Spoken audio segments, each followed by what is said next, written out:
Now, it is my great honor to introduce to you the Speaker Pro-Tem of the North Carolina House of Representatives, Representative Paul "Skip" Stam. All the things I said about him a few minutes ago are still true.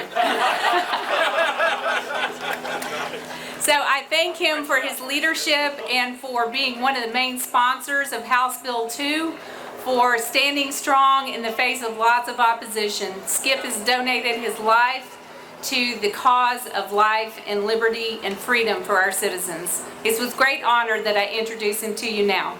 Thank you, Tammy. And thank you for being here, taking your day off to be here. We need you to show the people in those buildings what the people of North Carolina think. I have a question for you.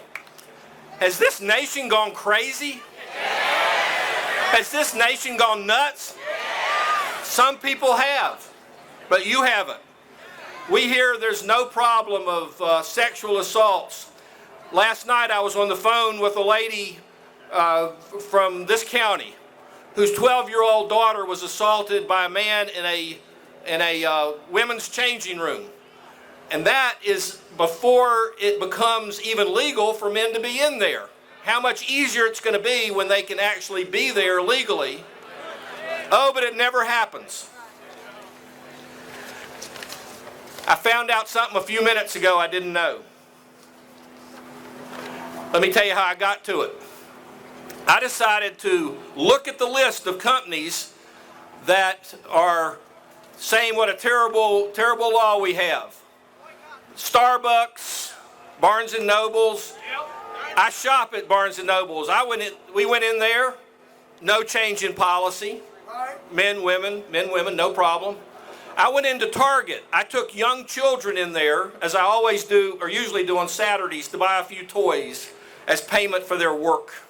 Grandchildren, that's what we do, right? I asked what I thought was the store manager, have y'all changed your policy? Because on the doors it says men and another one for women. He said, I'm not allowed to talk about that. I said, who is allowed to talk about it?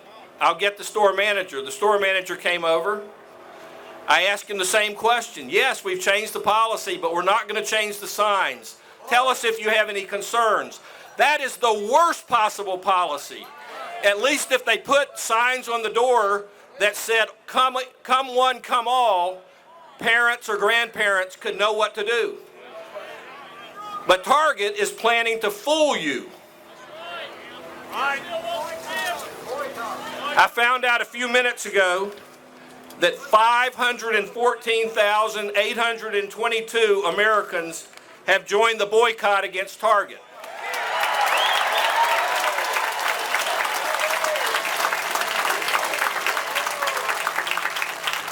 You remember PayPal? They're not going to take our money to come to Charlotte. Isn't that a hoot? PayPal has its 3 main offices, headquarters in states that have discrimination policies just like North Carolina. Just like North Carolina. And they have it in like 25 countries in which homosexuality is a crime. They have offices in countries where homosexuals are executed. The hypocrisy of PayPal is overwhelming. The hypocrisy of the opponents of this bill is amazing. I would like you to look at some buildings, and I'll tell you what you can do. Right here is the Legislative Office Building. Right there is the Legislative Building. All legislators have their offices in one of those two.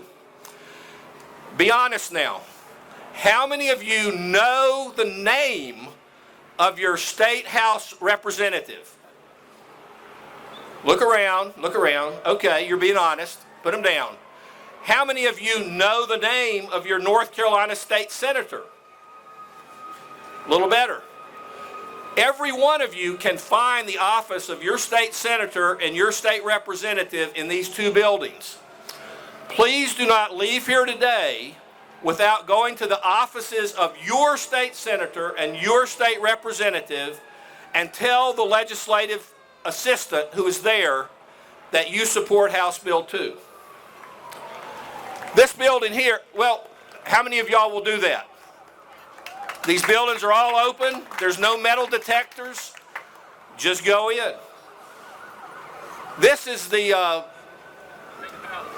pink, we call it the Pink Palace. It's the Department of Public Instruction. No one is actually instructed there. It's the headquarters. Please talk to the principal at your school where your children or grandchildren are attend, and let them know what you think about the provisions of the bill that relate to K-12 education. If you have a student in University of North Carolina, the 16 campuses, please let one of the people there know what you think. Your voice will be heard. Before you boycott Target, go into the one closest to your house and tell them why you are about to boycott Target. Don't just not buy there, because some of you weren't going to buy there anyway. Let them know why you are not shopping at Target. It is so great to see you today. The battle is about to be joined, and this reminds me of the speech by Henry V before the Battle of Agincourt. They're 5-1 against us as far as their lobbyists are concerned, but we have the people with us and we have the weapons to win. Yeah.